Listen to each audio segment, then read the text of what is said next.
como é maravilhoso nós podermos chegar a você novamente e saber que essa cruz de Cristo é a única forma como Deus pode estar nos guiando. E neste momento, quando Ele nos guia desta forma maravilhosa, nós podemos nos alegrar nele. Um dia acontece uma história, em Mateus 9, diz assim: saindo Jesus viu um homem chamado Mateus sentado na coletoria e disse: segue-me. Mateus levantou e o seguiu. Estando Jesus em casa, foram comer com ele os seus discípulos e muitos publicanos e pecadores. Vendo isto, os fariseus perguntaram aos discípulos dele: por que o mestre de vocês come com publicanos e pecadores? Ouvindo isso, Jesus disse: não são os que têm saúde que precisam de médico, mas sim os doentes. Vão aprender o que significa isso: desejo misericórdia e não sacrifício, pois eu não vim chamar os justos, mas os pecadores. Aqui nós temos uma história muito interessante, um relato de alguém que escreve sobre a sua própria vida.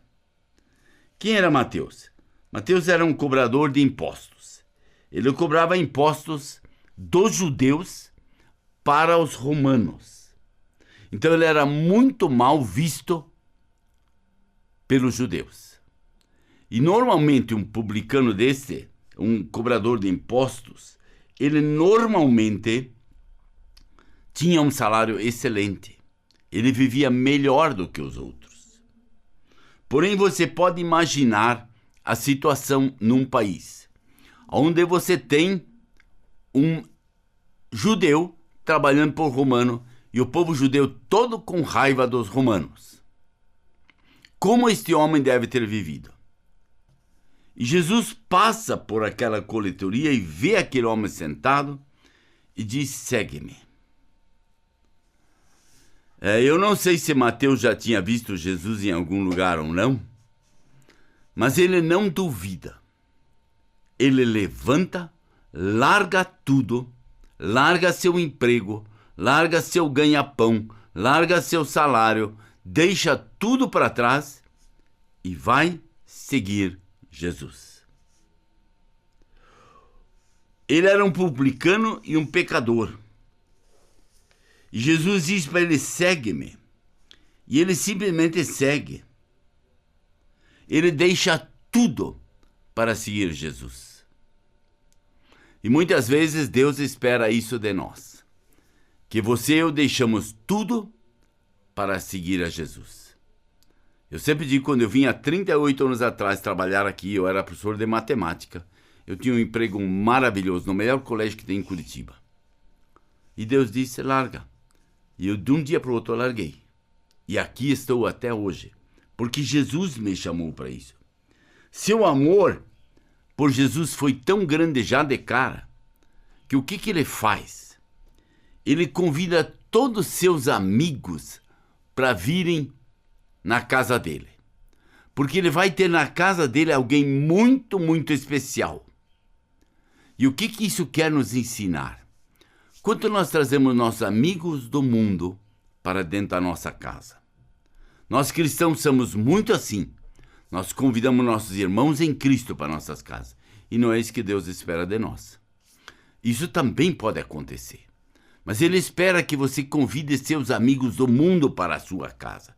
Que você traga esse pessoal para a sua casa e mostre para eles o amor de Cristo. Deixe Cristo trabalhar a vida deles. Aqui teve um homem que chamou seus amigos. E é interessante, muito interessante. Havia alguns fariseus no meio dessa turminha, provavelmente, porque eles estavam lá outra vez. E aí eles dizem: por que o mestre de vocês come com os publicanos e os pecadores? Eles não comiam com essa raça. Se eles estavam lá, eles estavam ali por fora observando. Porque comer, eles não iam comer nunca com esse tipo de pessoa. Eles eram muito santos para fazer isso. E ele, como aqui nós tínhamos um Levi, um Mateus, que convida seus amigos. E por quê? Porque ele ama seu próximo. Porque se eu amar meu próximo, eu quero ver ele no caminho com Jesus. Eu não quero mais que ele ande em caminhos errados. Eu quero ver ele andando no caminho com Jesus. E é interessante, o que os fariseus fazem? Eles humilham Mateus. Eles chamam de publicano, de pecador, ele não merece isso aqui que está acontecendo aí.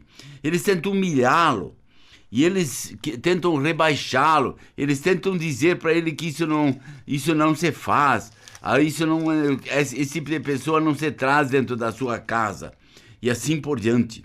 Mas é interessante que Jesus faz.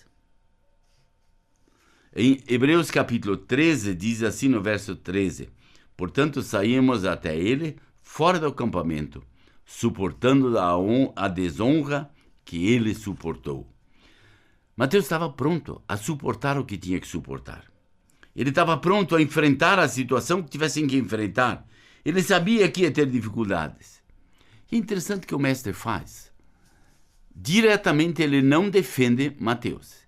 Indiretamente ele defende ele, porque ele diz isso: não são os que têm saúde e que precisam do médico, mas sim os doentes. Mas Mateus não estava doente, não fisicamente, mas espiritualmente totalmente corrompido, totalmente errado. E ele dizia assim: pois eu não vim chamar os justos, mas os pecadores. E eu acho isso maravilhoso. Jesus ainda chama hoje os pecadores. Ele quer que os pecadores venham a ele. Por isso ele diz: vinde a mim todos vocês que estão cansados e sobrecarregados, eu vos aliviarei. Eu quero fazer e transformar a vida de vocês. Aquela vida pecador, aquela vida com todos os seus problemas, com todas as suas dificuldades, ele quer tirar e quer nos dar uma nova vida. Essa nova vida vai ser sem dificuldades? Não, isso não existe. Jesus sofreu. Se ele sofreu, nós também vamos sofrer. Mas nós vamos ter a paz no coração, porque nós não carregamos mais o pecado conosco. Deus, em sua infinita graça, te abençoe.